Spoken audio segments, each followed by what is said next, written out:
അപ്പോൾ ടാറ്റ കർവ് വന്നേക്കുന്നത് diesel petrol automatic diesel automatic 7 speed DC ടു ഡീസൽ എഞ്ചിൻ, അതും ആഡ് ബ്ലൂ വേണ്ടെന്ന് പറയുന്നത്. നമസ്കാരം, ഇത് ടാറ്റ കർവാണ്. ടാറ്റ കർവിൻ്റെ പെട്രോൾ ഡീസൽ മോഡലാണ്.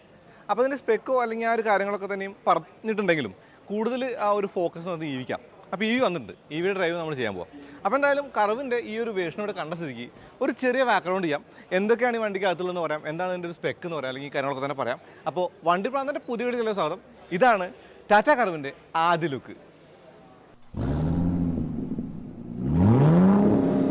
ഇതാണ് ടാറ്റയുടെ പുതിയ കർവ് SUV കൂപ്പെ. അപ്പോൾ ഇതിൻ്റെ പല ഡിസൈൻ ക്യൂസും നമുക്ക് ആ ഒരു ഹാരിയറിലെയും സഫാരിയിലൊക്കെ ആയിട്ട് സാമ്യം തോന്നാം. ഇപ്പോൾ ഈവൻ ഹെഡ്ലൈറ്റ് ആണെങ്കിലും മുകളിലെ ആ ഒരു പ്രൊജക്ടറും താഴെ കാണുന്ന 2 ആ ഒരു ക്രിസ്റ്റൽ ഫോഗ് ലാമ്പ് ആണെങ്കിലും ഗ്രില്ലിലെ ഇൻസെർട്ടുകളാണെങ്കിലും എയർ ഡാം ആണെങ്കിലും എല്ലാത്തിനും നമുക്കൊരു സാമ്യത ഉണ്ടാവും. ഈ വണ്ടിക്ക് ഒരു ലൈറ്റ് കൊടുത്തിട്ടുണ്ട് ഫ്രണ്ടിലുണ്ട്. ആ ലൈറ്റ് എന്ന് പറയുന്നത് വെൽക്കം ലൈറ്റാണ്. ഈ ലൈറ്റിന് ഒരു ആനിമേഷൻ ഉണ്ട്. ഈ ആനിമേഷൻ നമ്മൾ നെക്സോൺ EVയിൽ കണ്ടിട്ടുണ്ട്, പഞ്ചിൽ കണ്ടിട്ടുണ്ട്, ഇപ്പോൾ ഇതിനകത്തും കാണാം. കൂടാതെ വലിയ ഗ്ലാസ് ഏരിയയാണ്. ഇത് ശരിക്കും കൺസെപ്റ്റിൽ കണ്ട ആ ഒരു വണ്ടിയുടെ റോഡ് വേഷം എന്ന് പറയാം. ഇപ്പോൾ കൂപ്പി ആകുമ്പോൾ അതിൻ്റെ ആ ഒരു സൈഡ് പ്രൊഫൈലാണെങ്കിലും അതല്ലെങ്കിൽ ആ ഒരു ഡിസൈൻ എലമെൻറ്റുകളാണെങ്കിലും ഒക്കെ തന്നെയും ഒരിത്തിരി കൗതുകം ഉണ്ടാകുന്നത്. നമ്മൾ BMW X6 പോലുള്ള വണ്ടികൾ കണ്ടെങ്കിലും സാധാരണക്കാരിലേക്ക് ഇത് വരുന്നത് ആദ്യം വേണം. ഇപ്പോൾ ഈ ഒരു അലോയ് വീൽ ഡിസൈൻ കണ്ടോ, ആ ഒരു സ്റ്റാർ ഡിസൈൻ നല്ല ഭംഗിയിട്ട് കാണാനായിട്ട്. പിന്നെ മുന്നിലും പിന്നിലും ഡിസ്ക് ബ്രേക്കാണ്, പിയാനോ ബ്ലാക്ക് ഫിനിഷിൻ്റെ SUV കൂപ്പി എന്ന് പറയുമ്പോൾ SUVയുടെ ആയിട്ടുള്ള എല്ലാ ചായയും കൊടുക്കാനായിട്ട് ശ്രമം ഉണ്ടായിട്ടുണ്ട്. അപ്പോൾ ഒരിത്തിരി എക്സ്റ്റെൻസീവ് ആയിട്ടുള്ള ഇത്തിരി കാര്യമായിട്ട് പണിയെടുത്ത വണ്ടിയാണ് ഈ ഒരു കർവ് എന്ന് കാണാം. അതുമാത്രമല്ല ഇതിൻ്റെ ഒരു ലുക്ക് എന്ന് പറയുന്നത് ഡിസ്റ്റിങ്റ്റീവാണ് എന്ന് പറയേണ്ടതുണ്ട്. ഈ സൈഡ് പ്രൊഫൈൽ കാണാൻ നല്ല ഭംഗിയുണ്ടെന്ന് ഞാൻ പറഞ്ഞില്ലേ, ഭംഗി എന്നല്ല പറയാം, കൗതുകം എന്ന് പറയാം. അതായത് ഭംഗിയേക്കാൾ ഉപരി കൗതുകമാണ്. വശങ്ങളാണെങ്കിലും ആ ഒരു B പില്ലറിൽ പിയാനോ ബ്ലാക്ക് ഫിനിഷില്ല, സാധാ ഫിനിഷാണ്. പക്ഷേ താഴെ ആ ഒരു വിൻഡോ ബോർഡർ ലൈൻ ഉണ്ട്. താഴെ കാണുന്ന ആ ഒരു പിയാനോ ബ്ലാക്ക് ഫിനിഷിൻ്റെ എലമെൻറ്റുകളൊക്കെ തന്നെയും അത്യാവശ്യം കൗതുകം ഉണ്ടാക്കുന്നുണ്ട്. ഇനി പിന്നിലും ആ ഒരു കണക്റ്റഡ് ലാമ്പ് തന്നെയാണ്. അപ്പോൾ ഈ ഒരു വീഡിയോയിൽ കാണുന്ന ആളുകൾ ഈ വണ്ടിയുടെ പാട്ടല്ലാട്ടോ, ഇത് ലോഞ്ച് ഇവൻ്റ് ആയതുകൊണ്ട് കുറേ ആളുകളുണ്ട് എന്നുള്ളൂ. ഇത് പവേർഡ് ടെയിൽ ഗേറ്റ് അല്ലെങ്കിൽ പവേർഡ് ബൂട്ട് ഡോർ എന്ന് പറയാം. ഇപ്പോൾ കൂപ്പ കൊണ്ട് വിളിക്കാനായിട്ട് സംശയം ഉണ്ടായേക്കാം. പക്ഷേ ഇതിനകത്ത് ആ ഒരു പിയാനോ ബ്ലാക്ക് ഫിനിഷുകളും അല്ലെങ്കിൽ ഇൻസൈഡുകളൊക്കെ ചേർന്നിട്ട് ഒരു ഇത്തിരി ബൾക്കി ആയിട്ടുള്ള ഒരു ഡിസൈനായിട്ടല്ല, കുറച്ചും കൂടി ഒരു സ്ലീക്ക് ആയിട്ടുള്ള ഡിസൈനായിട്ട് തോന്നുന്നത്. പിന്നെ നമ്മൾ ടിഗോർ കണ്ട പഴയ സ്പോയിലർ പോലുള്ള എലമെൻറ്റ് ഇതിൻ്റെ പിന്നിലുണ്ട്. പിന്നിൽ വൈപ്പറില്ല, ആവശ്യമില്ല. ഇതൊരു കൂപ്പയാണല്ലോ, ഡീഫോഗർ കാണുന്നുണ്ട്. ഇവിടെ ഈ ഒരു കണക്റ്റഡ് ലൈറ്റിൻ്റെ ആ ഒരു ടെയിൽ ലാമ്പ് ഡിസൈൻ എന്ന് പറയുന്നത് ഒരിത്തിരി സ്ലിക്കാണെന്ന് കാണാം. ആ ഒരു 360 ക്യാമറയുടെ കാര്യങ്ങളുണ്ട്, കർവ് എന്നുള്ള ഡിസൈൻ എലമെൻ്റ് ഉണ്ട്. 500 ലിറ്ററാണ് അതിൻ്റെ ബൂട്ട് എന്ന് അറിയാലോ, അല്ലെങ്കിൽ 500 ലിറ്ററാണ് അതിൻ്റെ ബൂട്ട്. ഇനി ഇവിടെ ആ ഒരു ബമ്പറിൽ കൊടുത്ത വിഷ്വൽ അപ്പീലിങ്ങിനകത്ത് കൊടുത്ത ആ ഒരു കട്ടിങ്ങും കാഴ്ചയ്ക്ക് നല്ല കൗതുകം ഉണ്ടാകുന്നുണ്ട് എന്നുള്ളതാണ്. പിന്നെ ഗ്രൗണ്ട് ക്ലിയറൻസ് അത്യാവശ്യമുള്ളൊരു വണ്ടിയാണ് ഈ ഒരു കർവ്.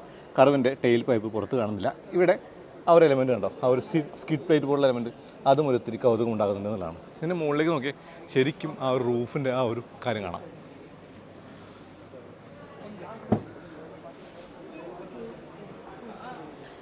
ഈ ടെയിൽ ഗേറ്റ് 500 ലിറ്ററാണ് ഞാൻ പറഞ്ഞില്ലേ. ഈ 500 ലിറ്റർ എന്ന് പറയുന്നത് നമുക്ക് കൂട്ടാനും കുറയ്ക്കാനും പറ്റും. ഇപ്പോൾ സബ് ബൂഫർ ഉണ്ട്, അല്ലെങ്കിൽ സീറ്റ് 60/40 ആണ്.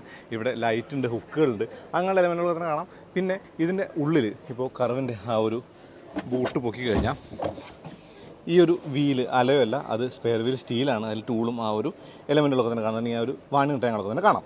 ഇവിടെ ആ ഒരു ചെറിയ ആ ഒരു പീസ് പോലെ കൊടുത്തിരിക്കും, ഒന്നുമില്ല, വെറുതെ ഡെമേഡ് കൊടുത്താണ്. ഹുക്ക്, ലൈറ്റ് എല്ലാം കാണാം.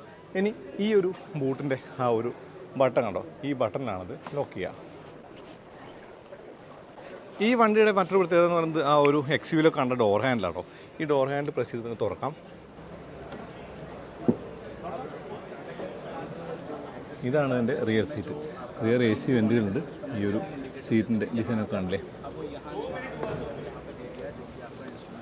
ഇതിപ്പോൾ ശരിക്കും കൂപ്പയാണ്, റൂഫ് ലൈനാണ്. അപ്പോൾ ഹെഡ് റൂമിനത് ബാധിക്കുന്നുള്ള ഉറപ്പാണ്.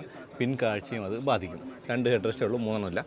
പിന്നെ ഈ ഒരു ബർഗണ്ടി കളർ സീറ്റ് അപ്പോസിറ്റ് കൊള്ളാം. ഇനി ഡോർ പാഡിൻ്റെ മുകളിലും ആ ഒരു ഇൻസേർട്ടുകളുണ്ട്. ഇവിടെ ആ ഒരു പിയാനോ ബ്ലാക്ക് ഫിനിഷാണ്. ഡോർ പോക്കറ്റുകളിൽ ഒരു ബോട്ടിലൊന്നും കൊള്ളില്ല, ചെറിയ സ്പേസ് ആണ്. എന്നാലും ഈ ഒരു പവറിൻ്റെ സ്വിച്ചിനുണ്ട് ആ ഒരു പ്ലാസ്റ്റിക്കിൻ്റെ ഫീല്.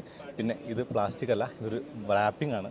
ലെതറാണോ അല്ലെങ്കിൽ ലെതറേറ്റ് ആണെന്ന് തോന്നും. പിന്നെ ഈ ഒരു കൂപ്പയിലേക്ക് ഡിസൈൻ്റെ ഈ ഒരു പീസ് പിയാനോ ബ്ലാക്ക് ഫിനിഷ് അല്ല, സാധാ ഫിനിഷാണെന്ന് കാണാം. ഈ സ്പോയിലറിൻ്റെ കാര്യം ഞാൻ പറഞ്ഞത്. ടിഗോറിൽ അതിനകത്ത് ലൈറ്റ് ഉണ്ട്, ഇതിനകത്ത് ലൈറ്റ് ഇല്ല എന്നുള്ളതാണ്. ഈ ഡോർ ഹാൻഡിൽ തന്നെ കേട്ടോ ആ റിക്വസ്റ്റ് സെൻസർ, അതൊരു പുതിയ ഇന്നോവേറ്റീവ് ആയിട്ടുള്ള ഐഡിയ ആയിട്ട് തോന്നി. അത് എനിക്ക് ഇഷ്ടപ്പെട്ടു. കൂടാതെ ഈ ഒരു പിയാനോ ബ്ലാക്ക് ഫിനിഷിൻ്റെ മിററിൻ്റെ ഉള്ളിൽ കാണുന്ന ഈ ഒരു ക്യാമറ ആണല്ലേ, ഈ മിററിനുമുണ്ട് ആ ഒരു ഹാരിയറുമായിട്ടുള്ള സാമ്യം എന്നുള്ളതാണ്. ബോണറ്റിൻ്റെ ആ ഒരു സ്കൂപ്പിംഗ് അല്ലെങ്കിൽ എന്താ പറയുക ആ ഒരു എലമെൻറ്റുകളൊക്കെ തന്നെയും അത്യാവശ്യം കൗതുകം ഉണ്ടാകുന്നുണ്ട്. ഇനി ഈ അലോയ് ഡിസൈൻ ഒന്നും പറഞ്ഞാൽ ഇത്തിരി അടുത്ത് കാണിക്കാം. ഈ ഒരു ഡിസൈൻ ഒരു സ്റ്റാറിൻ്റെ ആ ഒരു ഡിസൈൻ പോലെ തോന്നില്ലേ. ഇതിന് ആ ഒരു വീൽ ആർച്ചുകൾക്കകത്ത് ഇൻസ്റ്റലേഷനൊക്കെ കാണുന്നുണ്ട്. പിന്നെ മുന്നിലെ ഒരു ചെറിയ ലിപ്സ് പോലെ ഉണ്ടല്ലേ.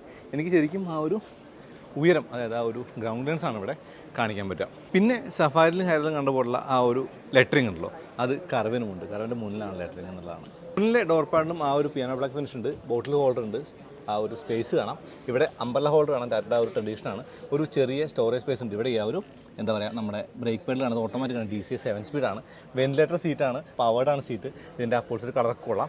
ഇനി സ്റ്റിയറിംഗിലും ഉണ്ട് ആ ഒരു ബർഗണ്ടി ഇൻസെറ്റ് എന്നുള്ളതാണ്. കൂടാതെ ഇവിടെ ഐറ കണക്ടിവിറ്റിയോട് കൂടിയ ആ ഒരു വലിയ സ്ക്രീൻ കാണാം. ഈ ഒരു ലോഗോയോട് കൂടിയ സ്റ്റിയറിംഗ് നമ്മൾ സഫാരി കണ്ടു, ഹാരിയർ കണ്ടു, അതപ്പോൾ കർവിലും കാണാം. ഇനി ഇവിടെ ഒരു AC പാനലുണ്ട്, ഒന്നും പറയാനില്ല, സെയിം തന്നെയാണ്. ഇവിടെ ഈ ഒരു ഗിയർ ലിവർ ഉണ്ട്, ഗിയർ ലിവറിൻ്റെ ആ ഒരു കാര്യം കാണാം. 5 വോൾട്ട് എന്ന് പറയുന്ന ആ ഒരു C പോർട്ടും സാധാ പോർട്ടും ഉണ്ട്. പിയാനോ ബ്ലാക്ക് ഫിനിഷാണ് ഇവിടെ. പാർക്ക് ആ ഒരു റിവേഴ്സ് നോട്ട് ഡ്രൈവ് കാണാം. ഇവിടെ മോഡുകളുണ്ട്. ഇത് ഓട്ടോ ഹോൾഡോട് കൂടിയ ഇലക്ട്രിക് പാർക്ക് ബ്രേക്ക് ആണ്. പിന്നെ ഇവിടെ ഉണ്ടോ, ഇത് ശരിക്കും പറഞ്ഞാൽ വയർലെസ് ചാർജിങ് പോർട്ടാണ്. ഇനി ഇവിടെ ആ ഒരു ആംറസ്റ്റ് കൂടി കാണുന്നുണ്ട് എന്നതാണ്. ഈ ഡാഷ്ബോർഡിൻ്റെ ഡിസൈൻ കാണാൻ ഭംഗി കിട്ടും. ഈ പാറ്റേൺ ആണെങ്കിലും ഈ മുകളിൽ കാണുന്ന എലമെൻ്റ് ആണെങ്കിലും അതല്ല ഗ്ലോ ബോക്സിൻ്റെ ആ ഒരു ഡിസൈൻ ആണെങ്കിലും എല്ലാം ഒരിത്തിരി കൗതുകം ഉണ്ടാകുന്നുണ്ട്. സ്പീക്കേഴ്സ് കാണാം, സൈഡ് എയർ ബാഗ് ഉണ്ട്, ഓട്ടോ ഡെമ്മിങ് ഉള്ള ആ ഒരു മിററാണ്. ഇവിടെ പനോരമിക് സൺറൂഫിൻ്റെ ആ ഒരു സ്വിച്ചുകൾ കാണാം. ഈ ഒരു സൺവൈസറിൽ ഒരു മിറർ മാത്രമേ ഉള്ളൂ, ഇത് ചീപ്പോ ചെയ്തിട്ടുണ്ട്, പഴയ വണ്ടി പോലെയല്ല, കുറച്ച് വ്യത്യാസങ്ങളുണ്ട്. ഇനി ഇവിടെ ആ ഒരു സാധാരണ ഒരു സൺവൈസറാണ് കാണാം. ടാറ്റ കർവിൻ്റെ മീറ്റർ ക്ലസ്റ്റർ നമ്മൾ ഹാരിയറിൽ കണ്ട ക്ലസ്റ്റർ തന്നെയാണ്. ഇപ്പോൾ നമുക്ക് വേണമെങ്കിൽ ആ ഒരു എന്താ പറയുക, ബ്ലൈൻഡ് സ്പോട്ട് മോണിറ്റർ ക്യാമറ നമുക്ക് അതിനകത്ത് കാണാം. കൂടെ മാപ്പ് കാണിക്കാനുള്ള ഓപ്ഷൻ ഉണ്ട്. അങ്ങനെയുള്ള കാര്യങ്ങളൊക്കെ കാണാം. അഡാസ് ലെവൽ 2 ആണിത്. അപ്പോൾ അതിൻ്റെ കാര്യങ്ങളൊക്കെ നമുക്ക് അതിനകത്ത് കാണാം. ശരിക്കും പറഞ്ഞു കഴിഞ്ഞാൽ ഒരുപാട് ഓപ്ഷൻസ് ഉള്ള ഒരു മീറ്റർ ക്ലസ്റ്റർ ആണെന്ന് തന്നെ പറയാം. നമ്മൾ കണ്ടിട്ടുണ്ട് ഓൾറെഡി. ഇനി ഇവിടെ ഈ ഒരു സ്ക്രീനിൽ JBL മോഡുകളടക്കം ഒരുപാട് കാര്യങ്ങളുണ്ട്. AQI മോഡ്, കൂടാതെ ഈ ഒരു എന്താ പറയുക, Amazon Alexa, home to vehicle connectivity, climate കാര്യങ്ങൾ, സൗണ്ട്, അതുപോലെ സൗണ്ടിൻ്റെ ഒരു സെറ്റിങ്സ്, കസ്റ്റം സൗണ്ട്സ്, അങ്ങനെയുള്ള എല്ലാം കാണാം. ഇപ്പോൾ അത്യാവശ്യം ഇൻഡ്യൂറ്റീവായിട്ട് അത്യാവശ്യം റെസ്പോൺസിബിൾ സ്ക്രീനാണ്. ഇതിനെക്കുറിച്ച് കൂടുതൽ പറയാനില്ല. ഇപ്പോൾ JBL മോഡും അല്ലെങ്കിൽ മൂഡ് ലൈറ്റുകളാണ് ശരിക്കും പറയാനുള്ളത്. ഇവിടെ കാണുന്ന AC പാനലാണ്. ഈ AC പാനൽ നമ്മൾ ഹാരിയറിൻ്റെ സഫാരി കണ്ടിട്ടുണ്ട്. ഇതാണ് മാനുവൽ ഗിയർ ബോക്സിൻ്റെ ഗിയർ ലിവർ എന്ന് പറയുന്നത്. ഇനി അവിടെ പവർ പോക്കറ്റുകളുണ്ട്, അല്ലെങ്കിൽ സോക്കറ്റുകളുണ്ട്.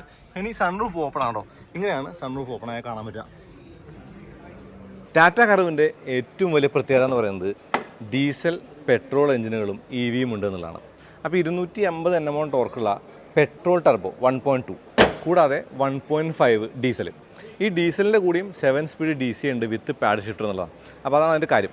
ഇതാണ് ഏറ്റവും പുതിയ 1.2 litre TGDI turbo charged gasoline direct injection ആണ് പറയാം. 3 സിലിണ്ടറാണ്, 1.2 ആണ്. നമ്മൾ നേരത്തെ കാണിച്ചത് ഡീസൽ എഞ്ചിനാണ്.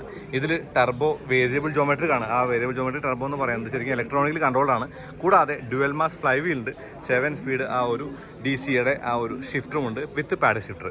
ഇതാണ് ആ ഒരു engine bay, petrol engine bay എന്നുള്ളതാണ്. പുതിയ എഞ്ചിനാണ്. ആ ഒരു എഞ്ചിൻ്റെ സ്പെക്കും കാര്യങ്ങളൊക്കെ വണ്ടി ഓടിക്കുമ്പോൾ കൂടുതൽ പറയാം. അപ്പോൾ ടാറ്റ കർവ് എന്ന് പറയുന്ന വണ്ടി ഒരു പ്രത്യേക കാറ്റഗറി ആയിട്ട് കൂപ്പേ പോലുള്ള വണ്ടിയായിട്ട് വന്നപ്പോൾ ഒരു പുതിയ കാറ്റഗറി ഉള്ളത് ഞാൻ പറഞ്ഞില്ലേ, ലക്ഷറി വണ്ടികളുണ്ടായിരുന്നു. പക്ഷേ ഇവിടെ നമുക്ക് സാധാരണക്കാർക്ക് എത്തിപ്പിടിക്കാവുന്ന ഒരു വിലയ്ക്ക് കിട്ടുന്നതാണ് ആ ഒരു പ്രസൻറ്റേഷൻ കണ്ടപ്പോൾ തോന്നിയത്. 10 ലക്ഷത്തിൻ്റെ 20 ലക്ഷത്തിൻ്റെ ഇടയിൽ നിന്നൊക്കെ പറഞ്ഞിരുന്നു. അപ്പോൾ എനിക്ക് തോന്നുന്നു കർവിൻ്റെ ഏറ്റവും വലിയ USP, യൂണിക് സെല്ലിംഗ് പോയിന്റ് എന്ന് പറയുന്നത് ഡീസൽ എഞ്ചിനുള്ള മോഡലിനാണെങ്കിലും ആഡ് ബ്ലൂ പോലുള്ള കാര്യങ്ങളില്ല. കൂടാതെ ഒരു ഡീസൽ ഓട്ടോമാറ്റിക്, പ്രോപ്പർ ഓട്ടോമാറ്റിക് ഉണ്ട് എന്നുള്ളതൊക്കെയാണ്. അപ്പോൾ ഇതൊക്കെ തന്നെയും കൂട്ടിച്ചേർക്കുമ്പോൾ ഒരു വലിയ ഒരു ഹിറ്റാവാൻ സാധ്യതയുണ്ടോ ഈ വണ്ടി എന്നുള്ളത് നിങ്ങൾ കമൻറ്റ് ചെയ്യണം. എനിക്കെന്തായാലും കർവിൻ്റെ രൂപത്തിനേക്കാൾ കൂടുതൽ ഈ പറഞ്ഞ കാര്യങ്ങളോട് ഒരു ഇഷ്ടം തോന്നി എന്നുള്ളതാണ്. പക്ഷേ സെപ്റ്റംബറിലാണ് അവർ ലോഞ്ച് പറഞ്ഞുള്ളൂ. അപ്പോൾ ഇന്ന് ഇവിടെ ലോഞ്ച് ചെയ്തിട്ടുള്ള വണ്ടി എന്ന് പറയുന്നത് EV ആണ്. EVക്ക് കൂടുതൽ പോകാത്ത EV നമ്മൾ ഓടിക്കാൻ പോകുന്ന വണ്ടി ഒരു ബാക്ക്ഗ്രൗണ്ട് ചെയ്തിട്ട് വീഡിയോ ഇട്ട കാര്യമില്ല.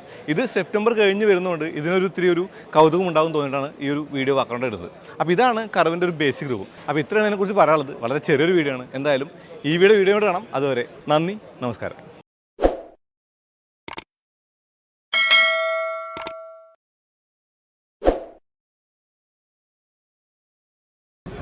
EVയോട് ഒന്നേ പറയുള്ളൂ, നമുക്ക് പിന്നെ കാണാം.